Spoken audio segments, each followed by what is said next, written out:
ছাত্ৰ-ছাত্ৰীসকল কি খবৰ ভালে আছেনে সকলো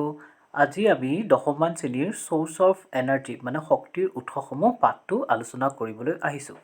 এতিয়া চোৱা এই শক্তিৰ উৎসসমূহ পাঠটোত আমি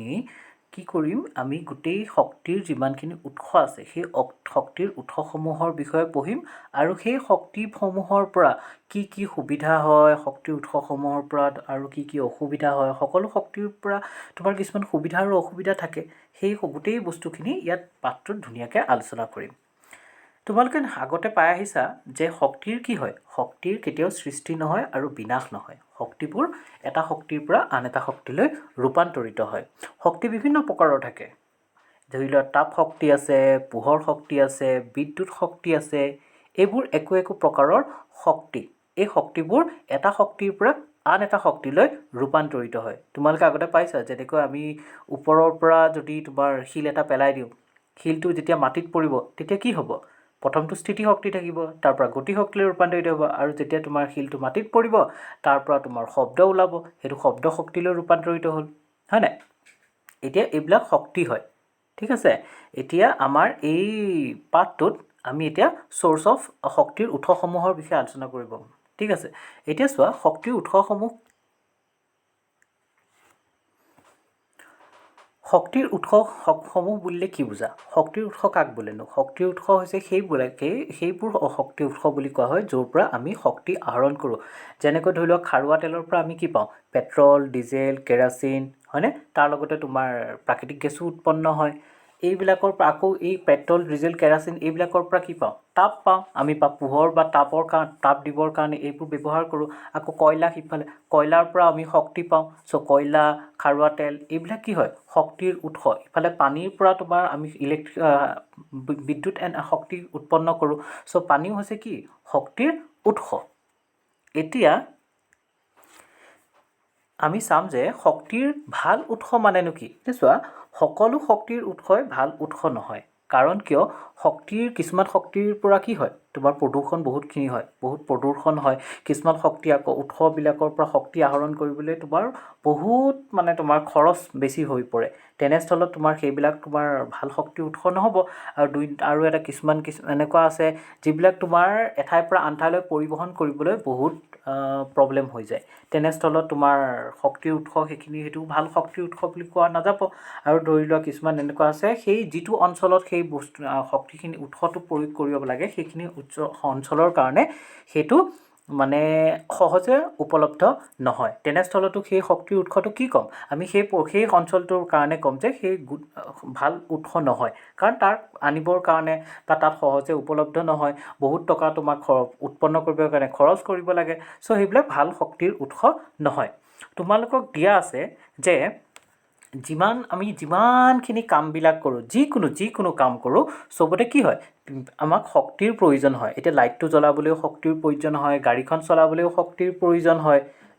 তেনেকৈ আমাৰ ভিতৰত আমি যে জীয়াই আছোঁ আমাৰ জীয়াই থাকিবৰ কাৰণেও কি হয় শক্তিৰ প্ৰয়োজন হয় এই শক্তি কেনেকৈ পাওঁ আমাৰ জীয়াই থকা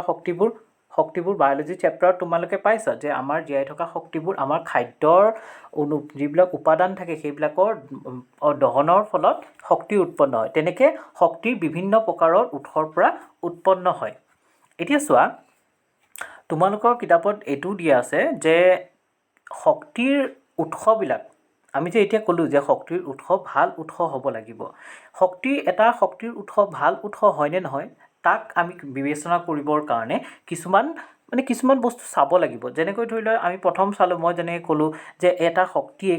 শক্তিৰ উৎসৰ পৰা কিমান আমি তাপ উৎপন্ন কৰোঁ এতিয়া চোৱা ধৰি লওক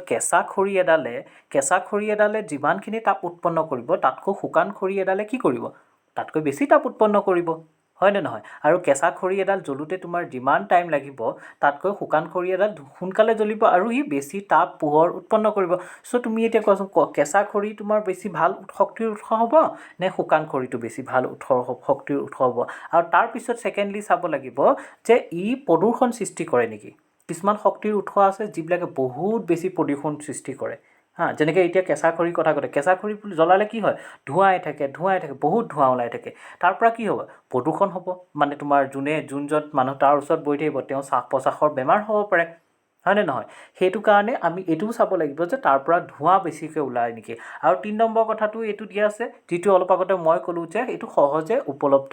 হয়নে নহয়। এইকেইটা বস্তু চাব লাগিব, তেতিয়াহে আমি ক'ব পাৰিম যে কোনোবা এটা শক্তিৰ উৎস তোমাৰ ভাল উৎস হয়নে নে ভাল উৎস নহয়। এতিয়া চোৱা, শক্তিৰ উৎসৰ তোমালোকৰ যিটো লিখিব লাগিব, যদি তোমালোকৰ ধৰি লোৱা আহে যে ভাল এটা শক্তিৰ উৎসক ভাল উৎস বুলিবলৈ কি কাৰকৰ ওপৰত তাৰমানে নিৰ্ভৰ কৰে। এতিয়া তাত তোমাৰ 4টা পইণ্ট দিয়া আছে কিতাপত। 1 নম্বৰ পইণ্টটো চোৱা, দিয়া আছে যে যিটোৱে প্ৰতি একক আয়তনত বা ভৰৰ বিনিময়ত সৰহ পৰিমাণৰ কাৰ্য কৰে তাকে আমি ভাল উৎস বুলি ক'ব পাৰোঁ। এতিয়া চোৱা, এই অলপ আগতে যে মই ক'লোঁ কেঁচা খৰি আৰু শুকান খৰি। কেঁচা খৰি কি হ'ব? কেঁচা খৰিত তোমাৰ বেছিকৈ জানো তাপ উৎপন্ন হ'ব? নহয়। তুমি কেঁচা খৰিত তোমাৰ ভাত বনাব যাওঁতে যিমান সময় লাগিব, কিন্তু শুকান খৰিৰে ভাত বনাব যাওঁতে বা কিবা কাম কৰিব যাওঁতে তেতিয়া তোমাক কম সময় লাগিব। কম সময়ত অধিক শক্তি উৎপন্ন হ'ব, তাৰ ফলত তোমাৰ সোনকালে কামখিনি শেষ হ'ব, হয় নহয়? কিছুমান জেগাত কি কৰে, গোবৰৰ পিঠা কিছুমান ব্যৱহাৰ কৰে। গোবৰৰ পিঠা পুৰি তোমাৰ যেনেকৈ আমি খৰি ব্যৱহাৰ কৰোঁ, ধৰি লোৱা হাৰিয়ানা এইবিলাক এৰিয়াত তোমাৰ কি কয়, গোবৰৰ পিঠা তাত ব্যৱহাৰ কৰে। আৰু সেই গোবৰৰ পিঠা ব্যৱহাৰ কৰি পেলাই তোমাৰ এই জ্বলাই পেলাই ভাত চাত বনোৱা বা কিবা কিবি কাৰ্য কৰাত লাগায়। কিন্তু সেইবিলাক কি হয়, সেইবিলাক তোমাৰ শক্তিৰ ভাল উৎস নহয়। কাৰণ সেইবিলাকে তোমাৰ 1 নম্বৰতে তোমাৰ সময় বহুত লাগে, ভালকৈ নজ্বলে, বেছি তাপ উৎপন্ন নকৰে, আৰু 2 নম্বৰতে সেইবিলাকে বহুত প্ৰদূষণ কৰে। আৰু 2 নম্বৰ পইণ্টটো ইয়াত দিয়া আছে যে যিটো সহজেই উপলব্ধ। সহজে উপলব্ধ হ'ব লাগিব ন সেই জেগাখিনিত। সহজে উপলব্ধ নহ'লে, এতিয়া ধৰি লওক ফৰেষ্ট এৰিয়া কিছুমানত আছে, ফৰেষ্ট এৰিয়া কিছুমান যিবিলাক আদিবাসী মানুহ থাকে, তেওঁলোকৰ কাৰণে শক্তিৰ ভাল উৎস তোমাৰ খৰিয়ে হ'ব ন। কাৰণ তেওঁলোকে ধৰি লওক শক্তিৰ ভাল গেছবিলাক তোমাৰ চহৰ তহৰবিলাকত আছে, কিমান দূৰৰ পৰা গৈ পেলাই গেছ আনিব লাগিব, তোমাৰ কেৰাচিন সংগ্ৰহ কৰিব লাগিব, তাতকৈতো তেওঁলোকৰ কাৰণে সহজে উপলব্ধ গছবোৰ হয় ন। তো সেইটো অঞ্চলৰ কাৰণে সেই মানুহখিনিৰ কাৰণে ভাল উৎসটো তোমাৰ কি হ'ব? ভাল উৎসটো সেই খৰিখিনিয়ে হ'ব। তেওঁলোকে যি বনৰ পৰা খৰিখিনি বুটলি লৈ যায় সেইখিনিয়ে হৈ যাব। চ' সেইটোও এটা চাব লাগিব। 3 নম্বৰতে চাব লাগিব যিটোৰ সঞ্চয় আৰু পৰিবহণ সহজসাধ্য। এতিয়া চোৱা, শক্তি এটাৰ ভাল উৎস হ'বলৈ এনেকুৱা হ'ব লাগিব কথাটো যে শক্তিখিনি আমি সদায় বহুত দিনলৈ সঞ্চয় কৰি ৰাখিব লাগিব, যাতে বেয়া হৈ নাযায়। এতিয়া ভাবি চোৱাচোন, বোলে পেট্ৰল ডিজেল আনি থ'লোঁ, কেইদিনমানৰ পিছত গেলি গ'ল, কি হ'ব তেতিয়া? তেতিয়াতো তোমাৰ সেইখিনিতো শক্তি ব্যৱহাৰ কৰিব পৰা নাযাব, সেই উৎস কিন্তু এনেই গ'ল। চ' সেইখিনি কি হ'ব? শক্তিৰ ভাল উৎস নহয়।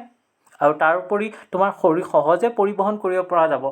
যাব লাগিব, এঠাইৰ পৰা আন ঠাইলৈ যাতে আমি সহজে বস্তুটো পৰিবহণ কৰি লৈ যাওঁ। এতিয়া তুমি ভাবা, আমি যে পেট্ৰল ডিজেল এইবিলাক ইউজ কৰোঁ, ক'ৰ পৰা আহে? আৰৱ কাণ্ট্ৰিৰ পৰা আহে, ইৰাণৰ পৰা আহে। কিমান দূৰ তোমাৰ আৰৱ সাগৰ পাৰ হৈ কিমান ডাঙৰ ডাঙৰ শ্বিপবিলাকত তোমাৰ সেইবোৰ লৈ আনি পেলাই আমাৰ ইয়াৰ ৰিফাইনেৰীত ৰিফাইন কৰে। চ' সিমান সহজ কাৰণেহে সেইটো আনিছে তাৰ পৰা। সহজ যদি নোহোৱা হ'লে, তোমাৰ সাগৰৰ মাজেদি আনিব পাৰা নোযোৱা হ'লে তোমাৰ আনিলেহেঁতেন জানো? এতিয়া তাতে কথা এটা কওঁ, যেতিয়া ভেনেজুৱেলা আছে, ভেনেজুৱেলাই তোমাৰ ইৰাণ বা আৰৱতকৈ কম পইচাত তোমাৰ তেল দিবলৈ ৰাজি আছিল ইণ্ডিয়াক। কিন্তু তোমাৰ ভেনেজুৱেলা ক'ত আছে? দক্ষিণ আমেৰিকাত আছে। আৰু তাৰ পৰা যেতিয়া আমি তেল আনিব যাওঁ, কিমান তোমাৰ আমাৰ খৰচা হৈ যাব। চ' এইটো পৰিবহণ সহজসাধ্য নহ'ব, হয়নে নহয়? চ' সেইটো এটা চাব লাগিব। তাৰপিছত আছে যি মিতব্যয়িতা, ই সম্ভৱতঃ ইন্ধনৰ আটাইতকৈ গুৰুত্বপূৰ্ণ ধৰ্ম। মিতব্যয়িতা মানে কি জানা? তোমাৰ ধৰি লোৱা তুমি সোপামান বস্তু শক্তিৰ উৎসৰ পৰা শক্তি পাবৰ কাৰণে বহুতখিনি ইউজ কৰিছা, তাৰ পৰা অলপ মানহে তোমাৰ কাম হৈছে, তেনেস্থলততো তোমাৰ নহ'ব। এতিয়া ধৰি লোৱা তুমি গাড়ী এখনত পূৰা ফুল টেংকি তুমি তেল ভৰাইছা, তাৰপিছত গাড়ীখন বোলে তোমাৰ বেছি নহয় 4-5 কিলোমিটাৰ গ'লাও মানে হৈ গ'ল। চাগে গোটেই ফুল টেংকি তোমাৰ 12-15 লিটাৰ ভৰাইছা, তাৰপিছত 4-5 কিলোমিটাৰ গৈছে। তেনেস্থলত জানো গাড়ীখনৰ কাৰণে সেই শক্তিৰ উৎসটো ভাল উৎস হ'ব, মিতব্যয়ী হ'ব? নহ'ব ন, হয়নে নহয়? সেইটো এই 4টা পইণ্ট আমি চাব লাগিব, আৰু আমাক পৰীক্ষাত আহিলে এই 4টা পইণ্টেই লিখিব লাগিব। ঠিক আছে?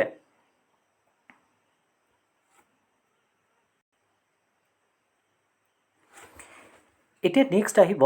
শক্তিৰ উৎসসমূহক আমি কেনেদৰে ভাগ কৰিব পাৰোঁ চোৱা গোটেই শক্তিৰ উৎসসমূহক বিশেষকৈ আমি প্ৰধানতঃ দুটা ভাগত ভাগ কৰিব পাৰোঁ এক পৰম্পৰাগত শক্তিৰ উৎস আৰু তোমাৰ অপৰম্পৰাগত শক্তিৰ উৎস যিবোৰ পৰম্পৰাগত শক্তিৰ উৎস আছে সেই শক্তি উৎসবোৰ তাৰমানে কিছুমান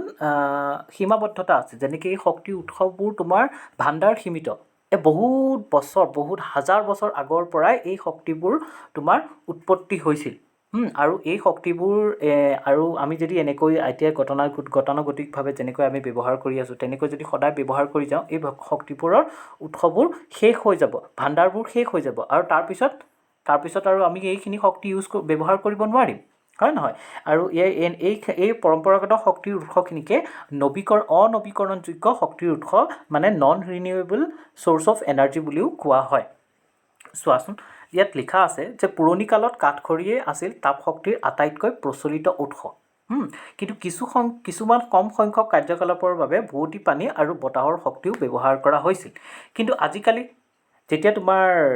পুৰণি কালতো তেনেকৈয়ে চলি আহিল আমাৰ মানুহখিনি কিন্তু আজিকালি তাৰপিছত কি হ'ল যেতিয়া ইণ্ডাষ্ট্ৰিয়েল ৰিভলিউশ্যন হৈছিল মানে ইউৰোপত শিল্প বিপ্লৱ হৈছিল সেইখিনি সময়ত তোমাৰ কয়লাৰ ব্যৱহাৰ বেছি হৈছিল প্ৰথম কি ওলাইছিল ৰেল ষ্টিম ইঞ্জিন ওলাইছিল ন কয়লাৰ পৰা তোমাৰ ভাপ ইঞ্জিনৰ তোমাৰ ৰেল বনাইছিলে তোমালোকেতো পঢ়িছা চাগে চ' তেতিয়া তোমাৰ কয়লাৰ ব্যৱহাৰৰ কাৰণেহে এই শিল্প বিপ্লৱটো সম্ভৱ হৈছিলে তাৰপিছত লাহে লাহে তোমাৰ পেট্ৰল আহিলে ডিজেল আহিলে সেইবিলাকৰ পৰা তোমাৰ বেছিকৈ ব্যৱহাৰ কৰা হ'ল কয়লাৰ ব্যৱহাৰটো অকণমান তোমাৰ কম পৰি গ'ল কাৰণ পেট্ৰল আৰু ডিজেলৰ পৰা কয়লাতকৈ বেছিকৈ তোমাৰ শক্তি আহৰণ কৰিব পৰা যায় এতিয়া কথাটো হ'ল এই যে আমি পেট্ৰল ডিজেল এইবিলাক যে ব্যৱহাৰ কৰোঁ এইবিলাক কি হয় এইবিলাক নন ৰিনিউৱেবল হয় মানে অনবীকৰণযোগ্য মানে এইবোৰ ইন্ধন সোনকালে শেষ হৈ যাব আৰু এবাৰ শেষ হৈ গ'লে আৰু বহুত হাজাৰ বছৰ লাগিব এইবোৰ আকৌ সৃষ্টি কৰিবলৈ যিটো মানে আমি ভাবাটোৱে ভুল হ'ব কাৰণ আজি যিখিনি আমি পেট্ৰল ডিজেল ইউজ কৰি আছোঁ সম্ভৱতঃ এইখিনি তোমাৰ ডাইনাছৰৰ দিনৰ পৰাই মানে সাঁচনীয়া হৈ মাটিৰ তলত তোমাৰ জমা হৈ আজি তোমাৰ এইখিনি আমি ব্যৱহাৰ কৰিব পৰা হৈছেগৈ ঠিক আছে এইখিনি শেষ হৈ গ'লে তোমাৰ আৰু আমি আৰু সহজে এইখিনি আৰু নাপাম আৰু এইটো আৰু পচিবল নহয় আৰু এতিয়া ধৰি লোৱা তোমাৰ আৰৱৰ ক্ষেত্ৰত কি হৈছে আৰৱে এতিয়া ৰিয়েলাইজ কৰিছে এতিয়া আৰৱে বুজি উঠিছে যে এই নন ৰিনিউৱেবল এইখিনি যদি তোমাৰ শেষ হৈ যায় আৰু বিশেষকৈ আৰবিয়ান কাণ্ট্ৰিবিলাকৰ পৰাহে তেলবিলাক আহে তো তাত যদি এইখিনি শেষ হৈ যায় তেতিয়া কি হ'ব তেওঁলোকৰ ইকনমিটো চলি আছে এই তেলৰ পৰাই এবাৰ যদি শেষ হৈ যায় তাৰপিছত তেওঁলোকৰ ইকনমিটো নচলিব সেই আৰু তোমাৰ আজিকালি পৃথিৱীখন কি হৈ আছে আজিকালি গোটেই মানুহখিনি তোমাৰ নবীকৰণযোগ্য শক্তিৰ উৎসলৈ গৈ আছে কাৰণ নবীকৰণযোগ্য শক্তিৰ উৎসৰ পৰা তোমাৰ পৰিৱেশ প্ৰদূষণ বহুত কম হয় কিন্তু অনবীকৰণযোগ্য বিশেষকৈ জীৱাশ্মজাত ইন্ধন পঢ়ি আছোঁ ন আমি জীৱাশ্মজাত ইন্ধনৰ পৰা বহুত বেছি তোমাৰ প্ৰদূষণ হয় আমিতো জানোৱেই গাড়ী ধোঁৱাৰ পৰা কি ওলায় কাৰ্বন ডাই অক্সাইড ওলায় কাৰ্বন মনক্সাইড ওলায় ধোঁৱাবিলাক ওলায় তো এইবিলাক তোমাৰ হাইড্ৰ'কাৰ্বন হয় ন চ' এইবিলাকৰ পৰা বহুতখিনি প্ৰদূষণ হয় সেইটো কাৰণে আমাৰ এতিয়া তোমাৰ যিমান পৰা যায় ইয়াৰ ব্যৱহাৰটো কম কৰিবলৈ চেষ্টা কৰি থকা হৈছে চ' এতিয়া চোৱা এই জীৱাশ্মজাত ইন্ধনবিলাকৰ ব্যৱহাৰ একেবাৰে আমি নোহোৱা কৰিব নোৱাৰোঁ কাৰণ এই জীৱাশ্মজাত তোমাৰ অপৰম্পৰাগত শক্তি উৎসৰ তুলনাত এই পৰম্পৰাগত শক্তি উৎসৰ পৰা অধিক মানে কাৰ্য কৰিব পৰা যায় আৰু এই পৰম্পৰাগত শক্তিৰ উৎসখিনি আমাক বহুত আগৰ পৰা আমি ব্যৱহাৰ কৰি আহিছোঁ চ' আমাৰ কি হয় এতিয়া গাড়ী চাড়ীবিলাক আমাৰ যিমান যি বস্তু আছে চববোৰ এনেকুৱাকৈ বনোৱা হৈছে ন যাতে আমি পেট্ৰল বা ডিজেলত চলাব পাৰোঁ এতিয়া ধৰি লোৱা তোমাৰ ইলেক্ট্ৰিক গাড়ী যেনেকৈ আহাবলৈ কৈ আছে ইলেক্ট্ৰিক গাড়ী ওলাইছে কিন্তু এতিয়াও তোমাৰ চব জেগাতে ইলেক্ট্ৰিক গাড়ী প্ৰচলিত কৰাটো সম্ভৱপৰ নহয় ন এইটো তাৰ কাৰণে বহুতখিনি সময় লাগিব চ' আমি ঘপকৈ আমাৰ শক্তিৰ উৎসটোক মানে য'ৰ পৰা আমি শক্তিটো ব্যৱহাৰ কৰিছোঁ সেইটোক সলনি কৰি দিব নোৱাৰোঁ অ'কে এতিয়া আজিলৈ আমি ইমানতে ভিডিঅ'টো সামৰোঁ আৰু ইয়াৰ যিখিনি পৰম্পৰাগত শক্তিৰ উৎসৰ যিখিনি বাকী অংশ ৰৈ গৈছে সেইখিনি আমি এতিয়া আকৌ ভিডিঅ' বনাম ইয়াৰ ওপৰত কিন্তু তাৰ আগতে তোমালোকে যদি ভিডিঅ'টো ভাল পাইছা বা মই যিখিনি এতিয়া আলোচনা কৰিলোঁ সেইখিনি যদি বুজি পাইছা তেতিয়াহ'লে মোৰ ভিডিঅ'টো লাইক কৰি দিবা শ্বেয়াৰ কৰি দিবা কমেণ্ট কৰিবা আৰু পঢ়ি থাকা ভালকৈ নেক্সট ভিডিঅ'ত আমি বাকীখিনি আলোচনা কৰিম ঠিক আছে থেংক ইউ